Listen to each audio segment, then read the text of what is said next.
ప్రియమైన దేవుని బిడ్డలారా, ప్రభువుతో ప్రతిదినం అనే దేవుని మాటల ద్వారా మరొకసారి ఈ గొప్ప సమయాన్ని నాకు ఇచ్చినందుకు దేవాది దేవుడికి వేలాది వందన స్తోత్రములు చెల్లించుకుంటున్నాను. దేవుని మాటల ద్వారా మరొక మాటని మీ ముందుకు తీసుకురావడానికి, ఆ మాట ద్వారా మనం ధ్యానించుకోవడానికి ఈ గొప్ప సమయాన్ని ఇచ్చినందుకు దేవాది దేవుడికి నేను ఎంతగానో కృతజ్ఞతాస్తుతులు చెల్లించుచున్నాను. ప్రియమైన దేవుని బిడ్డలారా, ఈరోజు నేర్చుకోబోయే వాక్యం యేసుప్రభు వారు సిలువలో పలికిన 7 మాటల్లో మొదటి మాటని మనం ధ్యానించుకుందాం. మొదటి మాట అనేది చాలా ప్రాముఖ్యత కలిగిన మాట. ప్రియమైన దేవుని బిడ్డలారా, మనం అది ఎప్పుడు కూడా మొదటి మాట, చిన్నపిల్లలు ఫస్ట్ పుట్టిన వెంటనే ఒక మాట చెప్తే, ఒక మాట మాట్లాడితేనే మనం ఎంతో మురిసిపోతాం, మనం ఎంతో ఆనందిస్తాం. చిన్నపిల్లలు ఏదైనా ఒక మాట అమ్మ అన్న, నాన్న అన్న, అలాంటి సిచ్యువేషన్లో ఇంకొకసారి అనమ్మ అని మనం అడుగుతాం. ఎందుకంటే అది ఒక మొదటి మాట అని మనం ఫీల్ అవుతాం, అదే పలికేడని అనుకుంటాం. ఆ మాటే మనం ప్రాముఖ్యతని మనం జీవితాల్లో, ఒరే నువ్వు చిన్నప్పుడు ఈ మాట నువ్వు ఫస్ట్ నా పేరే పెట్టావు, నా పేరే అన్నావు, నన్నే పిలిచావని మనం చాలా మురిసిపోతూ ఉంటాం. అది మనం అందరితో కూడా చెప్పుకునే ఉంటాం. ప్రియమైన దేవుని బిడ్డలారా, మొదటి అనే మాట ఎప్పుడూ కూడా మొదటిగానే ఉంటుంది. అలాంటి మొదటి మాటని మనం ఎప్పుడు కూడా వదిలిపెట్టకూడదు. ఆ మాటలు ఏంటి?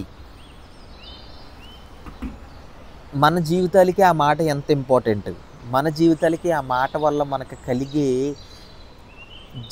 ఏంటి, మన జీవితాలకి మనం ఇచ్చే గొప్ప ధన్యత ఏంటి అనేది మనం ధ్యానించుకోవాలి. ప్రియమైన దేవుని బిడ్డలారా, అలాంటి మాటే లూకాసు వార్త 23వ అధ్యాయం 34వ వచనంలో, తండ్రి వీరేమి చేయుచున్నారో వీరు ఎరుగరు గనక వీరిని క్షమించమని చెప్పాను. వారు ఆయన వస్త్రములు పంచుకొనుటకై చీట్లు వేసిరి. ప్రియమైన దేవుని బిడ్డలారా, యేసుప్రభు వారు తండ్రిని అడుగుతున్నారు, వీరేమి చేయుచున్నారో వీరు ఎరుగరు గనక వీరిని క్షమించమని. ప్రియమైన దేవుని బిడ్డలారా, మనం ఇక్కడ ఒక్క మాట బాగా అర్థం చేసుకోవాలి. మన యేసుప్రభు వారు గొప్ప గొప్ప కార్యాలు చేశారు తన పరిచర్యలో. బలహీనంగా ఉన్న వాళ్ళని బలవంతులుగా చేశారు. అలాగే గుడ్డి వారికి చూపు తెప్పించారు.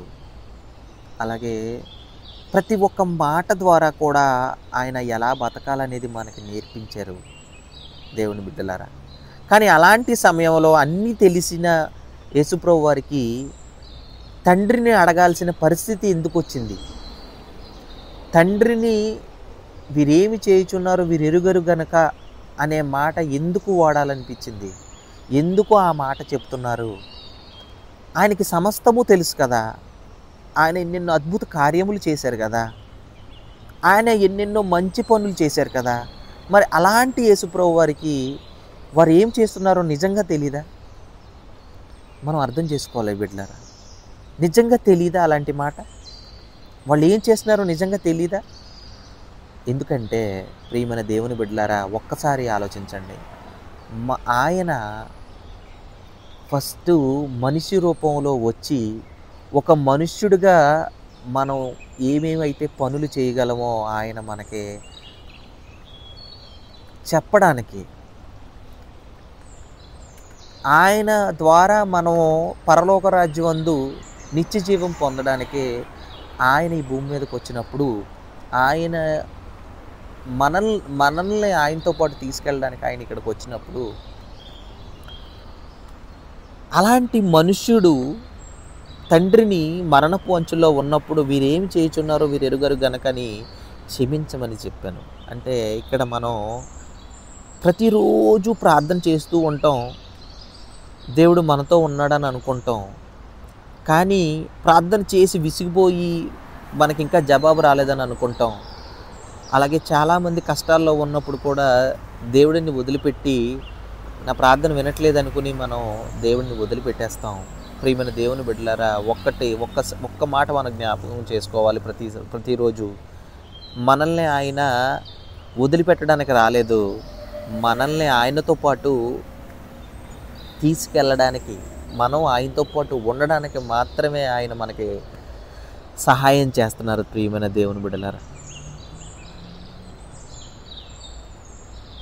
కీర్తనల గ్రంథం 22వ అధ్యాయం 18వ వచనం చూస్తే, నా వస్త్రములు వారు పంచుకొనుచున్నారు, నా అంగీ కొరకు చీట్లు వేయుచున్నారు. ప్రియమైన దేవుని బిడ్డలారా, వారు అంగీ కొరకు చీట్లు వేస్తున్నారు. దేవాది దేవుడు తండ్రిని వీరు ఏమి చేయుచున్నారు వీరు ఎరుగరు గనక వీరిని క్షమించమని చెప్పాను. మనం కూడా సిలువలో యేసుక్రీస్తు వారి అసలు సిలువ అనేది మీకు దాని ప్రాముఖ్యత ఏంటి అంటే, రోమ్ సైనికుల్లో ఎవరైనా కూడా తప్పు చేస్తే వాళ్ళు అమలు చేసే శిక్షా విధానం ఆ సిలువ మీదే చేస్తారు. ఆ సిలువలో ఎలాంటి శిక్షలు వాళ్ళు వేస్తారంటే, కొరడా దెబ్బలతో కొట్టడం, మేకులు కాళ్ళకే చేతులకి కొట్టి వీపు మీద చర్మం ఒలిచేంత వరకు కూడా రక్తం కారుతూ చిత్రహింసలకు గురి చేసి, అలాంటి తప్పు చేసిన వాళ్ళకే శిక్ష విధించే విధానమే ఆ సిలువ. అలాంటి సిలువ మీద యేసుప్రభు వారు పలికిన 7 మాటల్లో మొదటి మాట, ఒక మనుష్యుడిగా ఆయన పలికారు. మొదటి మాట, తండ్రి వీరేం చేయుచున్నారో వీరు ఎరుగరు గనక వీరిని క్షమించమని చెప్పాను. ప్రియమైన దేవుని బిడ్డలారా, మరణపు అంచుల్లో మనం కూడా ఉన్నప్పుడు నిజంగా మనం క్షమించమని అడగగలిగితే, దేవాది దేవుడికి చెప్పిన మాటల ద్వారా మనం కూడా నేర్చుకోగలిగితే, ఆ మాట ఎంత ప్రాముఖ్యత అనేది మనకు అర్థమవుతుంది. కానీ మరణపు అంచుల్లో ఉన్నప్పుడు నిజంగా మనం అడుగుతున్నామా ఆ మాట అంటే, మనం ఒక్కసారి మనల్ని ఆత్మ పరిశీలన చేసుకోవాలి. దేవుని బిడ్డలారా, మనం ఏం ఆలోచిస్తామంటే, పెద్దమ్మ వచ్చిందా, నాన్న వచ్చాడా, చెల్లి వచ్చిందా, పిన్ని వచ్చిందా. అదే మరణపు అంచుల్లో మనం ఇలా ఆలోచిస్తే, మనల్ని చూడడానికి వచ్చిన వాళ్ళు ఏం ఆలోచిస్తారు, ఎలాంటి ఆలోచనలు కలిగి ఉంటారంటే, ఒకవేళ మన కూతురో తమ్ముడో చెల్లో అక్కో బాబాయో వీళ్ళు వచ్చి ఏం ఆలోచిస్తారంటే, అమ్మ ఎంత దాచింది, లేకపోతే నాన్న ఎంత దాచాడు, ఎక్కడెక్కడ ఏం పెట్టాడు, మన అమ్మ బంగారం తోడు ఉండాలి కదా 3 కాసులు ఎక్కడుంది, లేకపోతే 4 కాసులు ఉండాలి కదా ఎక్కడుంది, 5 కాసులు ఉండాలి కదా ఎక్కడుంది, అది నేనే కొనిచ్చాను, అది నాకే వస్తుంది అని మనం మరణపు అంచుల్లో ఉన్నవాడి దగ్గర మనమే దెబ్బలాడుకుంటూ ఉంటాం. ప్రియమైన దేవుని బిడ్డలారా, ఒకసారి ఆలోచించండి. ఇప్పుడు అక్కడ చీట్లు వేసేవాడికి, ఆయన అంగీల కొరకు చీట్లు వేసేవాడికి మనకి ఏమన్నా పెద్ద తేడా ఉందా? వాక్యాన్ని ఎప్పుడు కూడా ప్రియమైన దేవుని బిడ్డలారా, అది మనకి అనువాదం చేసుకోవాలి. మనం కూడా అలా ఉంటున్నామా? వాక్యాన్ని చదివేసి వదిలిపెట్టేయకూడదు. ప్రియమైన దేవుని బిడ్డలారా, వాక్యాన్ని మనకు అనువాదం చేసుకోవాలి. మన జీవితాల్లో ఏదో తెలిసిన తప్పులు ఏదైనా చేస్తున్నప్పుడు, అయ్యో ప్రభు అయినా యేసుప్రభు వారు చెప్పారు ఆ మాటను మనం చేయకూడదు. అక్కడ ఎవడో చీట్లు వేసుకుంటున్నాడో, మరణపు అంచుల్లో ఉన్నప్పుడు కూడా మనం కూడా చీట్లు వేసుకోకూడదు, మనం కూడా బంగారాల గురించి వెళ్ళకూడదు, మనం కూడా ఆస్తి గురించి వెళ్ళకూడదు అనేది మాట మనం తెలుసుకోవాలి. ప్రియమైన దేవుని బిడ్డలారా, ఆయన వాళ్ళు ఏం చేస్తున్నారో ఎరుగురు గనక తండ్రిని క్షమించమని అడుగుతున్నారు. అలాంటి మరణపు అంచుల్లో ఉన్నప్పుడు మనం ఎవరికైనా అన్యాయం చేసినా, మనకెవరైనా అన్యాయం చేసినా, మనం ఎవరికైనా అన్యాయం చేసినా వాళ్ళని మనం ఏం చేయాలి? క్షమించమని చెప్పాలి. ప్రభు అయిన మనము మన జీవితాలని అడగాలి. ప్రభువా, వీరు తెలుసో తెలియకో నా జీవితాల్లో కూడా ఏదో తప్పు చేశారు, నేను ఇన్ని సంవత్సరాలు గతించిన కాలమంతా కూడా నేను ఇలాంటి జీవితాన్ని నేను బతికాను, వాళ్ళ మీద నేను తిడుతూ ఉన్నాను, కొడుతూ ఉన్నాను, వాళ్ళని నేను ఎప్పుడొచ్చినా కూడా గింటేస్తూ ఉన్నాను, వాళ్ళని నేను సరిగ్గా ప్రేమించలేకపోయాను ప్రభువా, లేదా వాళ్ళ వల్ల నేను చాలా ఇబ్బందులకు గురైపోయాను ప్రభువా, లేకపోతే వాళ్ళ వల్ల నేను ఎప్పుడు ప్రతిరోజు కూడా ఇబ్బందులకు గురవుతూనే ఉన్నాను ప్రభువా అని మనకి అలాంటి సిచ్యువేషన్లో, అలాంటి మరణపు అంచుల్లో ఇవి జ్ఞాపకం రావాలి. దేవుని బిడ్డలారా, అలాంటి జ్ఞాపకం మనం వచ్చినప్పుడు మనకి ఏం గుర్తుంటుందంటే, వాళ్ళని క్షమించమనే మాట మనకి గుర్తొస్తుంది. ఎందుకంటే మనం క్రీస్తు జీవితంలో ఉన్నాం, ఆయన మన కోసం సిలువలో మరణించారు. అలాంటి సిలువలో మరణంలో ఆయన మనకిచ్చిన గొప్ప మాట ఏంటి అంటే క్షమించడం అనే గొప్ప మాట ఇచ్చారు. ఆ మాటని మనం ధ్యానించుకోవాలి ప్రియమైన దేవుని బిడ్డలారా. ఇదే మాట యెషయా గ్రంథం 53వ అధ్యాయం 12వ వచనం ఒకసారి చదువుకుందాం. కావున గొప్పవారితో నేను అతనికి పాలు పంచిపెట్టెదను, గనులతో కలిసి అతడు కొల్ల సొమ్ము విభాగించుకొనును. ఏలయనగా మరణపు నొందునట్లు అతడు తన ప్రాణమును ధారపోసెను. అతిక్రమము చేయువారిలో ఎంచబడివన వాడాయెను. అతిక్రమం అంటే ఒక పాపము చేసిన వానిలో ఈయన కూడా అందులో ఒక మనిషిగా ఎంచబడ్డారు. అంటే యేసుప్రభు వారు కూడా ఆ సిలువలో ఉండడానికి కారణం ఏంటి అంట, అతిక్రమము చేయువారిలో ఎంచబడిన వాడాయెను. అంటే ఆ సిలువలో ఉండడానికి ఒక కారణం ఏంటి అంటే, ఎవరో చేసిన తప్పులకి ఈయన్ని కూడా ఆ చేయువారిలో నుంచోబెట్టారు. అనేకుల పాపమును భరించుచు, మనందరు చేసిన పాపాలని భరించుచు ఆయన మీద తిరుగుబాటు చేసిన వారిని గూర్చి విజ్ఞాపనము చేసెను. ప్రియమైన దేవుని బిడ్డలారా, మనం ఈ గొప్ప మాటను ఒక్కసారి మళ్ళీ ఆలోచించండి ప్రియమైన దేవుని బిడ్డలారా. ఎవరో అతిక్రమము చేసిన వారిలో మన దేవుడు అందులో ఎంచబడ్డాడు. అది అనేకులు ఎందుకు ఎంచబడ్డారు అంటే, అనేకుల పాపమును, అంటే మనందరి పాపాలని భరించుచు ఆయన మీదకి ఎవరైతే తిరుగుబాటు చేశారో వారి గురించి విజ్ఞాపన చేశాను. తండ్రి అనే మాటని వీరేమి చేయుచున్నారో వీరెరుగరు గనక వీరిని క్షమించుము. ఇప్పుడు మీకు అర్థమైంది కదండి ప్రియమైన దేవుని బిడ్డలారా. ఎవరి కోసం ఆయన విజ్ఞాపన చేశారు, ఎవరి కోసం క్షమించమని అన్నారు అంటే, అతిక్రమం చేసిన వారిలో దేవుణ్ణి నించోబెట్టి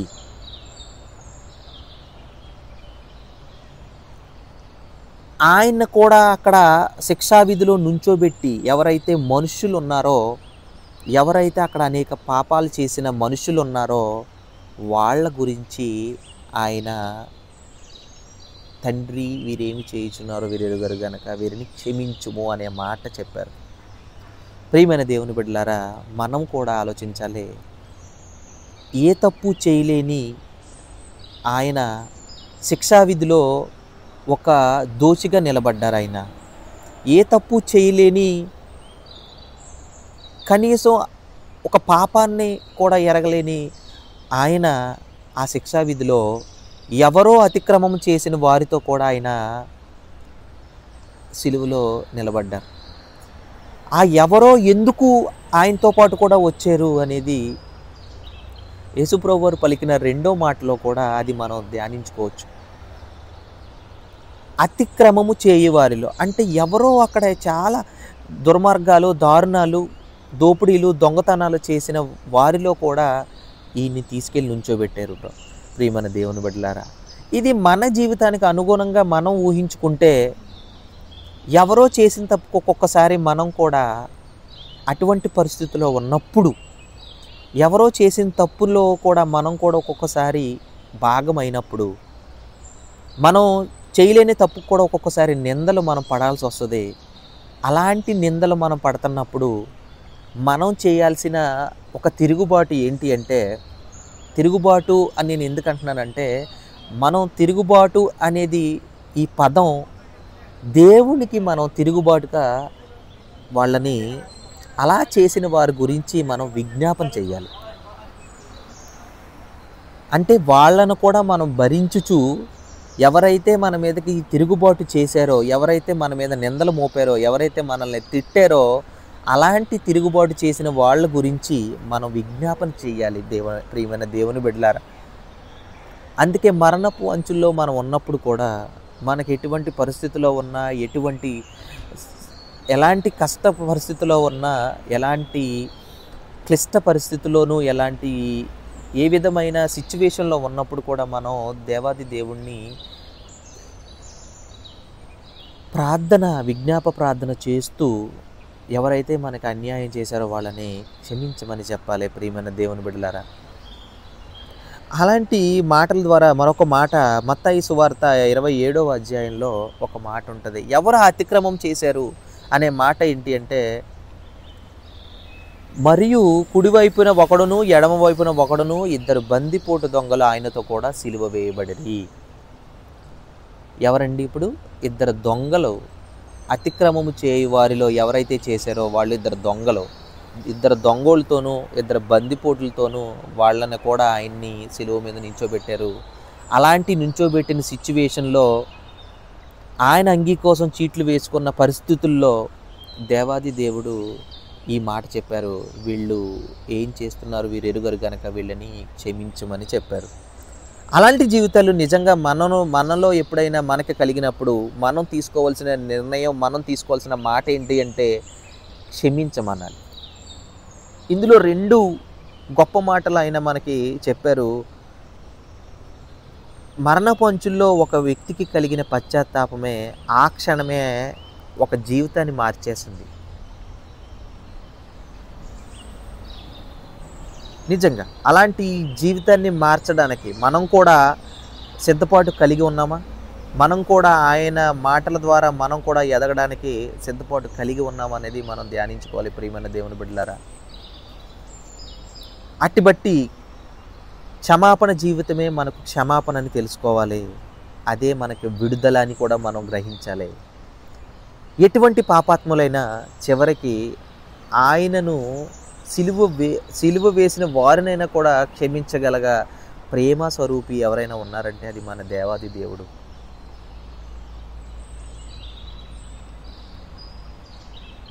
మనం కూడా అలాంటి క్షమాపణ ప్రార్థన మరణపు అంచుల్లో ఉన్నప్పుడు మనం కూడా చేసి దేవాది దేవుడికి విధేయతుడిగా ఆయనతో పాటు ఆయన మాటలను కూడా మనం ఈరోజు నేర్చుకుని మనకి ఎంత గొప్ప అవకాశం మనకి ఇచ్చినందుకు దేవాది దేవుడికి నిజంగా కృతజ్ఞతాస్తుతులు చెల్లించుకుని చిన్న ప్రార్థన చేసుకుందాం.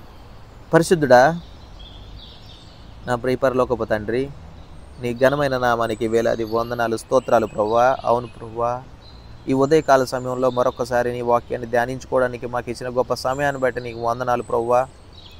ఇదిగో ప్రభువా, మీరు చెప్పిన 7 మాటల్లో ప్రభువా మొదటి మాటను ప్రభువా ఈరోజు మేము నేర్చుకుని ప్రభువా అట్టి విధంగా మేము కూడా ప్రభువా క్షమాపణ గుణం కలిగి ప్రభువా రీతిగా మేము క్షమాపణ కలిగి ప్రతి ఒక్క జీవితంలో ప్రభువా మేము ఒక మాటగా తీర్చిదిద్దుకునేందుకు ప్రభువా ప్రతి ఒక్కరికి మెండైన సహాయం దయచేయమని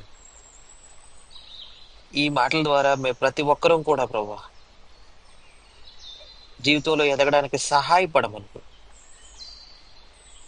ఈ కొద్ది మాటల ద్వారా మీరే మహిమ పొందుకుంటారని యేసు పరిశుద్ధ నామంలో అడిగి వేడుకుంటున్నాం తండ్రి.